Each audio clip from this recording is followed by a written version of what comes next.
పిల్లలు ఉన్నతంగా ఎదిగేందుకు తగిన వాతావరణాన్ని తల్లిదండ్రులు కల్పించాలని సీఎం చంద్రబాబు అన్నారు. బాపట్ల మున్సిపల్ ఉన్నత పాఠశాలలో నిర్వహించిన మెగా పేరెంట్స్ టీచర్స్ మీటింగ్లో పాల్గొన్న సీఎం విద్యార్థులతో ముచ్చటించారు. వారి సమస్యలు తెలుసుకున్నారు. విద్యార్థుల ఉన్నతికి ప్రభుత్వం అన్ని విధాలా సహకరిస్తుందని స్పష్టం చేశారు. బాపట్ల మున్సిపల్ ఉన్నత పాఠశాలలో విద్యార్థులతో చంద్రబాబు ముచ్చటించారు. వారి విద్యాభ్యాసన సామర్థ్యాలను పరీక్షించారు. వారితో ముఖాముఖి సంభాషించిన ముఖ్యమంత్రి పిల్లల జీవిత లక్ష్యాలను తెలుసుకున్నారు. వారికి పలు సూచనలు చేశారు. వ్యవసాయంలో ఏ పనులు చేయాలని సార్, నేచురల్ గా పంట పండించి ప్రజలకు అందించాలనేది నా లైఫ్ అంబిషన్. ఎందుకు నీకు ఆలోచన వచ్చింది? ఇప్పుడు ఎక్కువ ఫెర్టిలైజర్స్ తో పండిస్తున్నారు కదా సార్, దానివల్ల మనుషులకి హార్మ్ అవుతుంది. అది నాకు చిన్నప్పటి నుంచి అనిపించేది.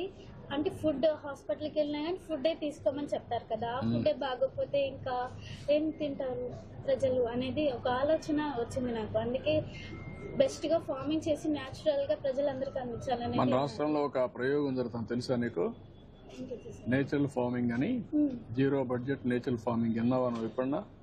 విన్నాను సార్. ఏంటి, ఏమి విన్నావమ్మా? అంటే నార్మల్ గా పేరు విన్నాను కానీ దాని గురించి నాకు ఇంకా తెలియదు, తెలుసుకోవాలని ట్రై చేస్తున్నాను. అదే నీకు ఆ సబ్జెక్ట్ లో ఉన్నావు కాబట్టి ఇక్కడ ఏంటంటే ఎరువులు వేయకుండా, క్రిమి సంహారక మందులు కొట్టకుండా అన్ని కూడా నేచర్ గా పండించి ఆ పంట తీస్తున్నారు. అంటే ఏమి దాంట్లో ఎరువులు వేయరు, క్రిమి సంహారక మందులు ఉండవు, ఏమి ఉండవు. అదే మరి ఇప్పుడు డ్రోన్స్ విన్నావు? ఈ మధ్య కాలంలో డ్రోన్స్ ద్వారా పురుగు మందు కొడతారు తెలుసా నీకు? ఇప్పుడు అలాంటి నేచురల్ ఫార్మింగ్ కావాల్సినటువంటి మందు కూడా డ్రోన్ తో కొడతారు. టెక్నాలజీ పెరిగింది కాబట్టి టెక్నాలజీ ఉపయోగించుకొని ఈ పని కూడా చేస్తారన్నమాట. That's good. పిల్లలకు చదివే ఆస్తి అని చంద్రబాబు అన్నారు. అలాంటి చదువు పట్ల నిర్లక్ష్యం వహించకుండా తల్లిదండ్రులు వారిని చదివించేందుకు తగిన శ్రద్ధ తీసుకోవాలన్నారు. విద్యార్థుల తల్లిదండ్రులతో మాట్లాడిన చంద్రబాబు సమస్యలు తెలుసుకున్నారు. పిల్లల ప్రగతిని ఎప్పటికప్పుడు సంక్షిప్త సందేశాల ద్వారా తెలియపరుస్తామని తెలిపారు. భార్య భర్త కూర్చొని పిల్లల గురించి మాట్లాడారా? ఆలోచిస్తున్నారా? ఎన్ని రోజులకు ఒకసారి ఆలోచిస్తున్నారు? చాలా తక్కువ అమ్మా. అంటే మీరు ఆస్తి ఉంది, వ్యాపారం ఉంటుంది, ఇలాంటి ఉద్యోగం ఉంటుంది, కానీ పిల్లలే మీ ఆస్తి. వాళ్ళు పెద్దయి బాగా కానీ ప్రయోజకులైతే మిమ్మల్ని సరిగా చూసుకోవడమే కాకుండా వాళ్ళ జీవితాలు బాగుపడతాయి. వాళ్ళ కోసం మీరు కష్టపడుతున్నారు. అలాంటప్పుడు ఆ పిల్లల చదువు ఎట్లుంది? చదువు అనేది పెద్ద ఆస్తి. నాలెడ్జ్ ఎకానమీలో పిల్లలకు చదువు అనేది చాలా గొప్ప ఆస్తి. అది దాన్ని ఎంత పెంచితే అంత ఉపయోగపడుతుంది మీకు. దేశం అభివృద్ధి అవుతుంది, ఆదాయాలు పెరుగుతాయి.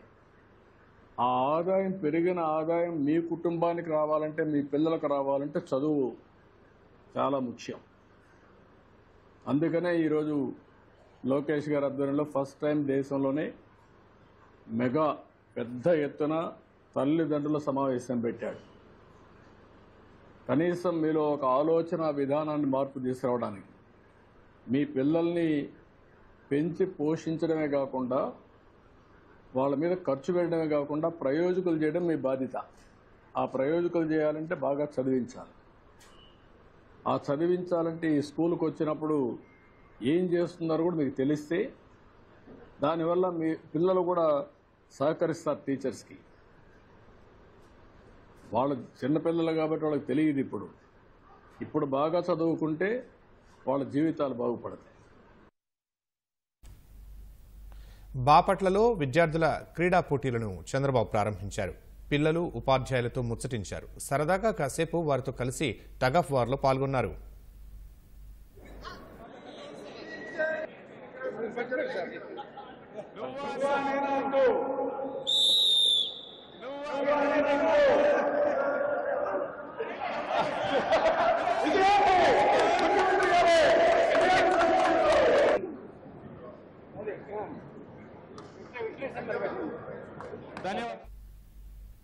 అంతకుముందు బాపట్లలో ప్రభుత్వ సంక్షేమ బాలికల వసతి గృహాన్ని సీఎం పరిశీలించారు. నూతన భవనాల నిర్మాణం జరుగుతున్న తీరును చూశారు. బిల్డింగ్లను వేగంగా పూర్తి చేసి అందుబాటులోకి తేవాలని అధికారులను ఆదేశించారు. నిర్మాణాలకు సంబంధించి పలు సూచనలు చేశారు.